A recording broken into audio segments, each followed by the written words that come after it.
لگور جولمرگ سالانو یا پروردهیه هفته یکی پشت باجارین با کوری کردستانه آنگو و هفته جروج دوشمه ور دست بگیریه.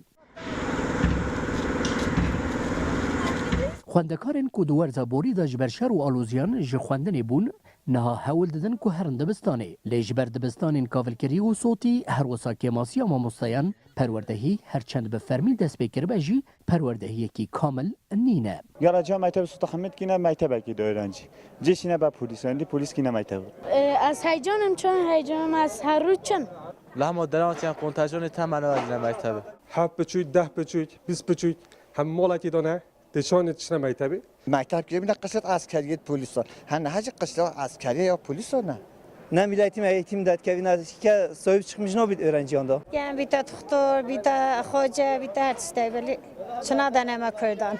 هفشاردار گوری عادل کوزاید بجه کو دبستانین گوری بونه کوزکین دولتی او ایسال ده پروردهی بگلک کشیان پیکوره. عجیبا کانی زارو که مدی کتری بمنه و یا پرورده خو کتری ببینه بتکی زور زحمتی لوی هنه لدبستان همه هاتن صوتن و خراب کردن ویران کردن ای بر هنده نها چند دبستان اتمه بمانه لعب دبستان جی لکرنه اون yani daneki dane sobeyüzü du danen dane sobeyüzü u dane piştiniyor. لگوری جسیان یک دبستان شول ناکن و اف دبه جهه کود دبستان ساغلم مایی ده ازدحام چه به. لگور رژین فرمی لناوندا گوری دبریا شرده 33,000 خوندکار و 46 دبستان هبون. جبر کاول کرن و پنابریه نها اف رژه کت. ایرول گوری 26,000 خوندکار و 35 دبستان هنه.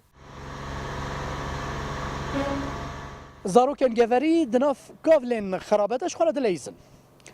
مکتب جیوه بیه. لگلک مکتبین گوره کن هاتن صوتن جبوی پروردهیه دریوان گرتیه. جعالی حکومت و ده چه گاو وره آویتن هیجی ندیاره وقت در باست به. مهدی مطل روداو گورش.